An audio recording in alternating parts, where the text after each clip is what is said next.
Bom dia, amadas. Eu sou a pastora Patrícia Caetano e o nosso devocional de hoje se encontra no Evangelho de João, no capítulo 12, do verso 20 ao 36, que tem o título Jesus prediz a sua morte. A versão da Bíblia que eu vou estar lendo é a Nova Versão Transformadora. Alguns gregos que tinham vindo a Jerusalém para adorar durante a festa da Páscoa procuravam Filipe, que era de Betsaida e da Galiléia. E lhe disseram: por favor, gostaríamos de ver Jesus.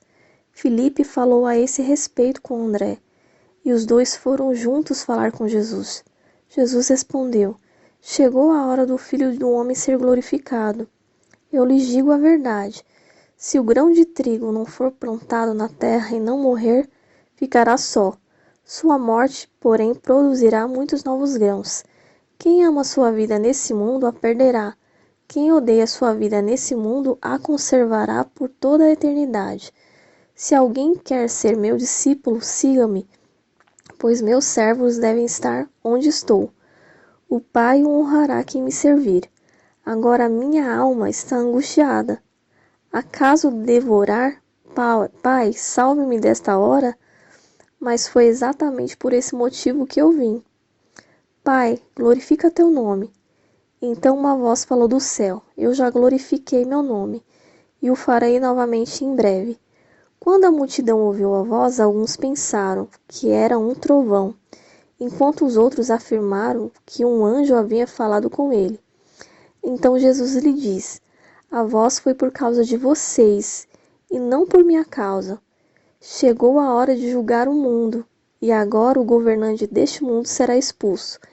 E eu for levantado na terra, atrairei todos para mim. Ele disse isso para indicar como morreria. A multidão disse: entenderemos pelas Escrituras que o Cristo viverá para sempre. Como pode dizer que o Filho do Homem morrerá? Afinal, quem é esse, o Filho do Homem? Jesus respondeu: minha luz brilhará para vocês. Só mais um pouco. Ande na luz enquanto podem, para que a escuridão não os pegue de surpresa. Quem anda na escuridão não consegue ver onde vai. Creiam na luz, enquanto ainda há tempo. Desse modo, vocês se tornarão filhos da luz. Depois de dizer essas coisas, Jesus foi embora e se ocultou deles. É muito interessante esse texto, porque ele mostra a humanidade de Jesus. Mostra o quanto ele ficou angustiado, porque ele já pressentia que estava chegando a sua hora de cumprir o propósito. Alguns gregos eles queriam ver Jesus.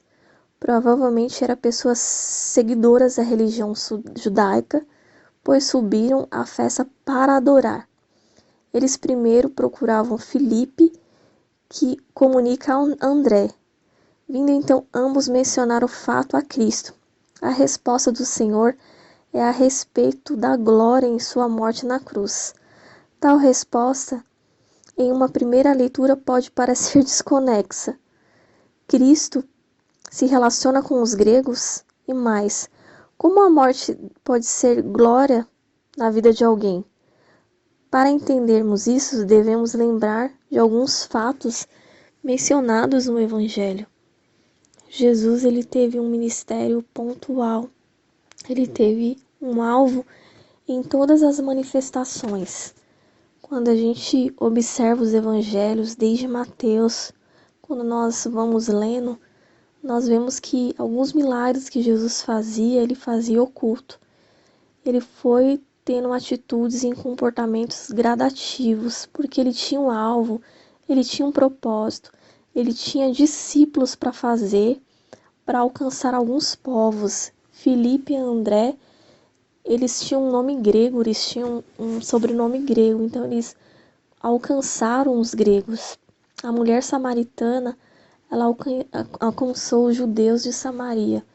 Jesus ele tinha um propósito, e quando ele cumprisse todo o propósito ali em Jerusalém, quando ele fosse revelado ali para muitos, ia ser chegado a hora que ele ia se colocar como o próprio Cordeiro. Ali muitos queriam uma salvação política, mas Jesus ele veio para fazer além do que a política, né? Muitos não aceitaram porque eles esperavam alguém que fosse trazer paz ali para Roma, mas Jesus ele veio cumprir um propósito que nos alcançou no dia de hoje.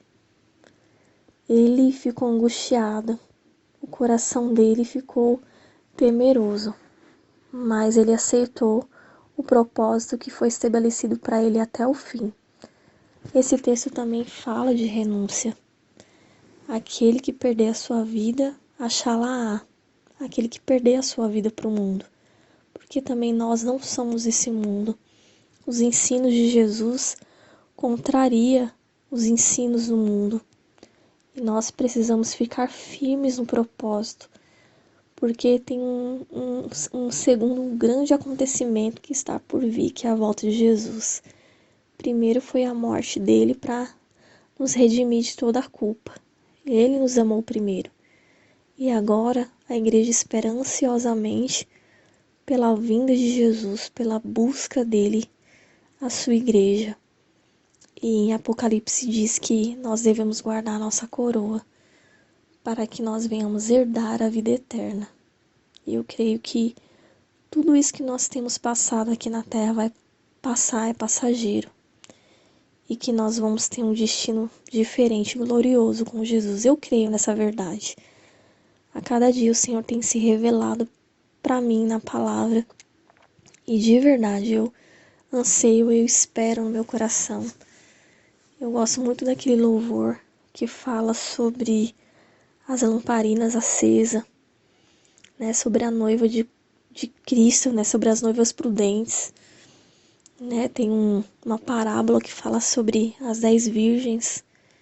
E eu tenho meditado muito nisso por esses dias. Eu quero ser como uma noiva prudente, com as minhas vestes brancas, com as minhas lamparinas acesas, atenta, na espera do noivo vir buscar a sua igreja. Essa tem que ser o anseio de todo cristão, de todo filho de Deus. Infelizmente essa mensagem ela tem se apagado. Muitos lugares têm pregado uma outra mensagem, mas nós não podemos esquecer dessa mensagem, que Cristo vai vir buscar a sua igreja e nós devemos ansiar para ter esse encontro com Ele.